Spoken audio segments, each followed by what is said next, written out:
Halo semuanya, ketemu lagi dengan saya Leni Verina. Oke sobat hukum, bagaimana kabarnya hari ini? Ya hari ini kalau di tempat saya lagi hujan, sobat hukum semuanya. Jadi agak-agak gimana gitu ya. Oke, nah di sini hari ini nih saya akan membahas mengenai hukum atau lebih tepatnya untuk membahas tentang ini ada konsultasi ya. Di sini saya mau sharing atau berbagi, semoga aja ada pengetahuan yang bisa diambil, ada ilmu yang bisa diambil nih ya.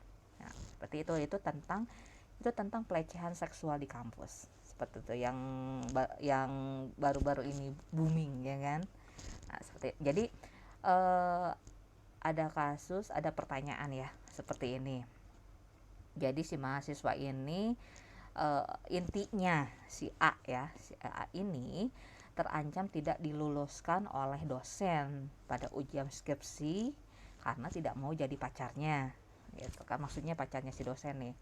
Nah jadi si mahasiswa ini ternyata udah disukai oleh dosennya itu sejak lama, sobat hukum. Nah, apakah penilaian itu dibenarkan? Katanya nih, kalau misalnya dia tidak melayani si dosen itu. Nah, akhirnya katanya saya mau jadi pacarnya nih karena takut tidak lulus. Tetapi beliau itu suka melakukan pelecehan seksual terhadap saya. Nah, bisakah saya melaporkan hal tersebut?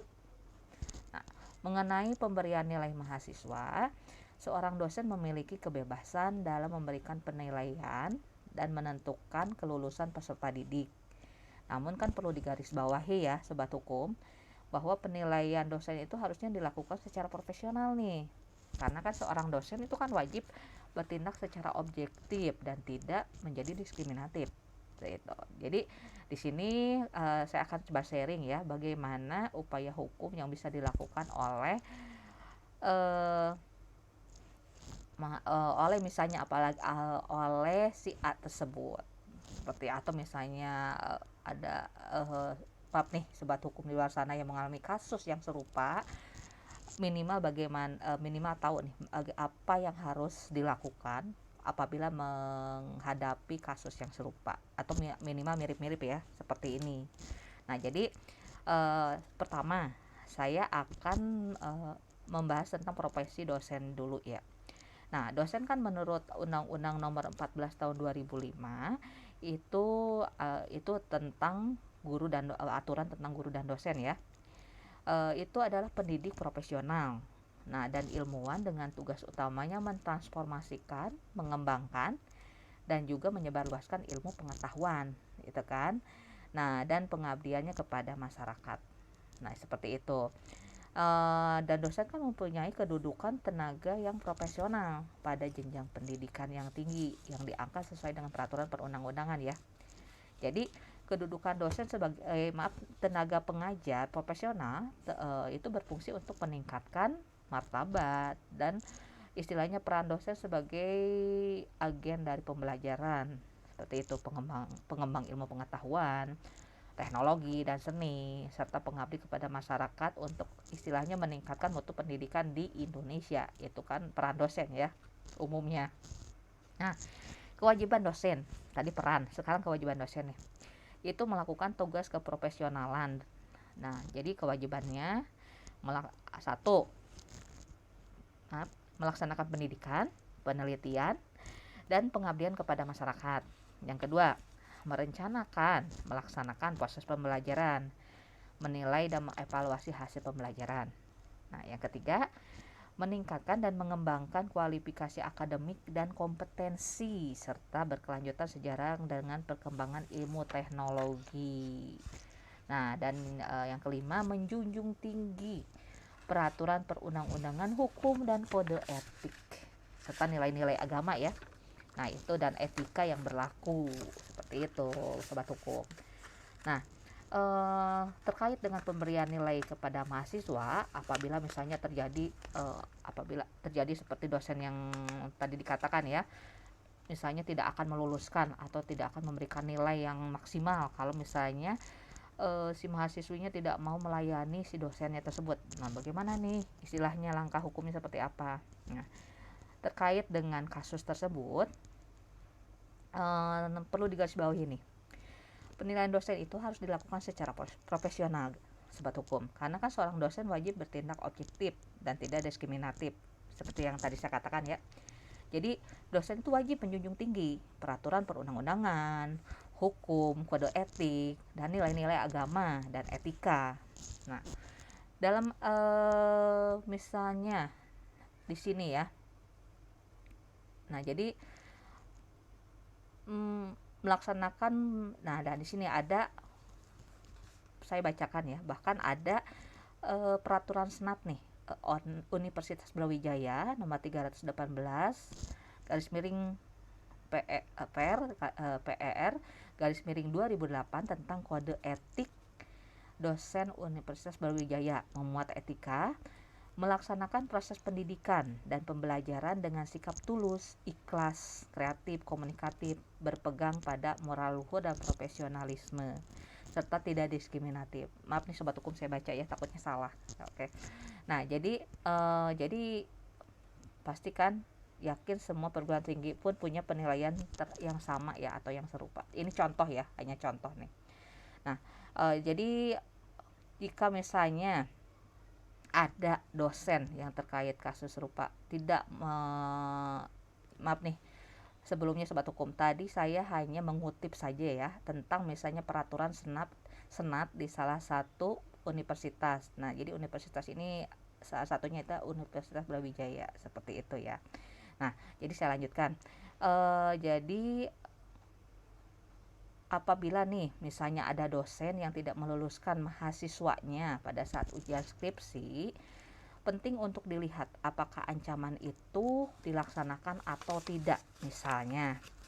Nah, apakah surat misalnya nih pada saat mengucapkan pernyataan yang tadi pengancaman itu ya disampaikan secara bercanda atau tidak. Nah, tergantung sikonnya kan, situasi kondisinya sedang dalam, misalnya dia bercanda atau memang serius, seperti itu, konteksnya seperti apa.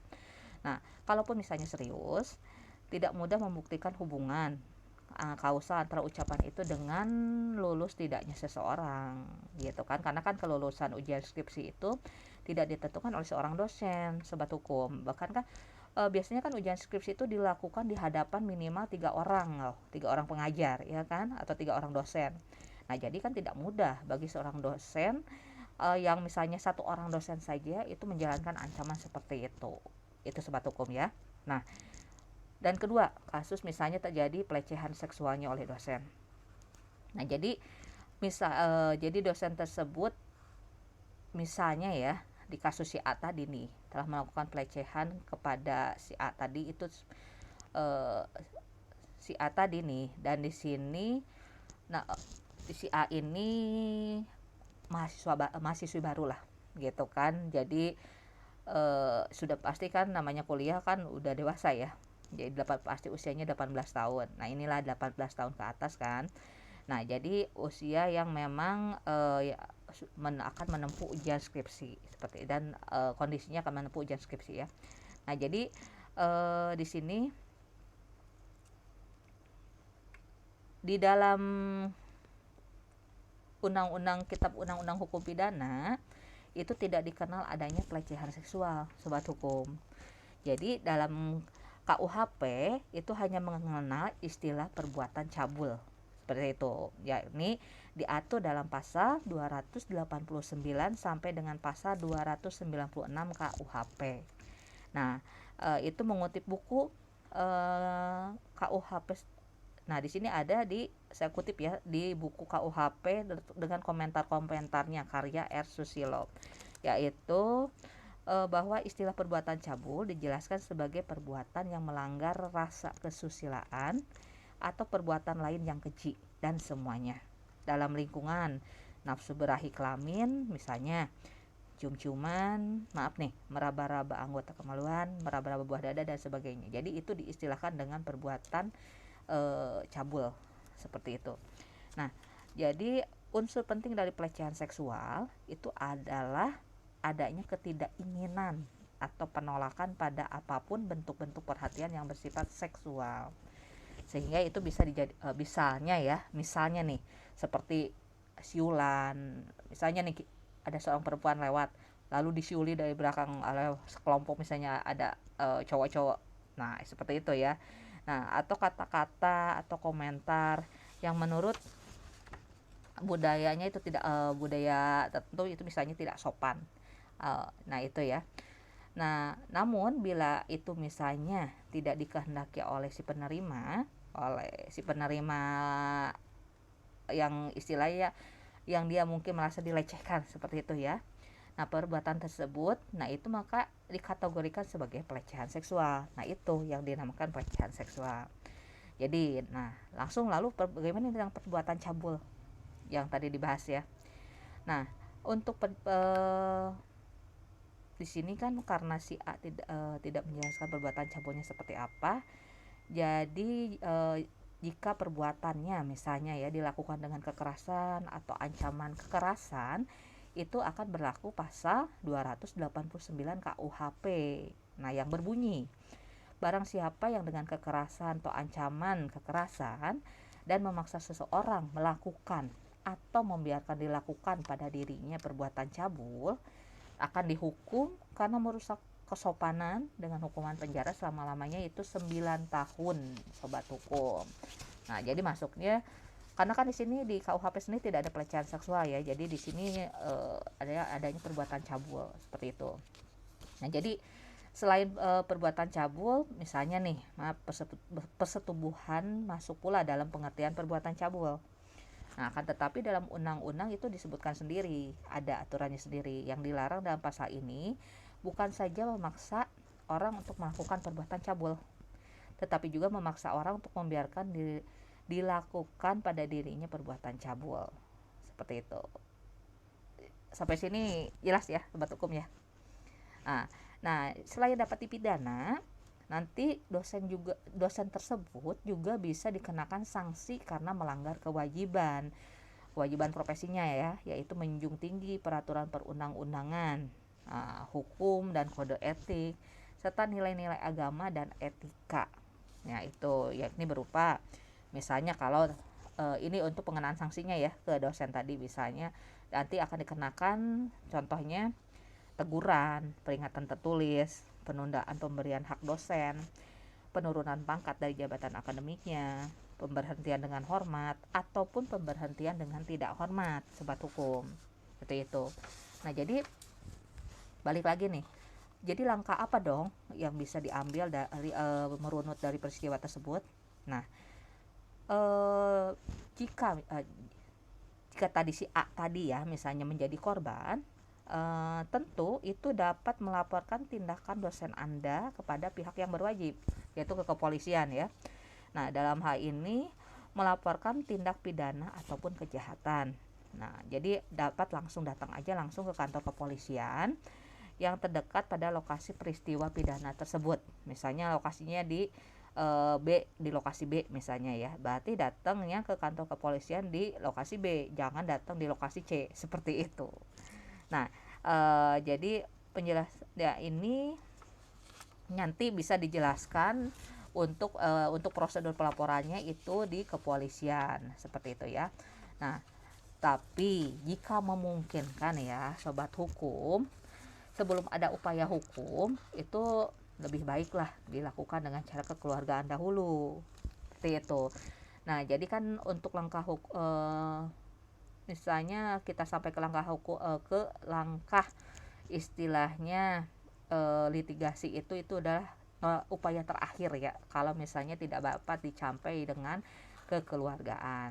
Nah, ini jadi salah satunya bisa minta pihak kampus untuk memediasi masalah antara ya si A tadi ya, A dengan dosen yang bersangkutan. Nah, jadi nanti melalui kebijakannya pun kan kampus bisa mengatur agar si A tadi itu tidak menghadapi ujian skripsi yang memang atau misalnya dengan dosen tersebut.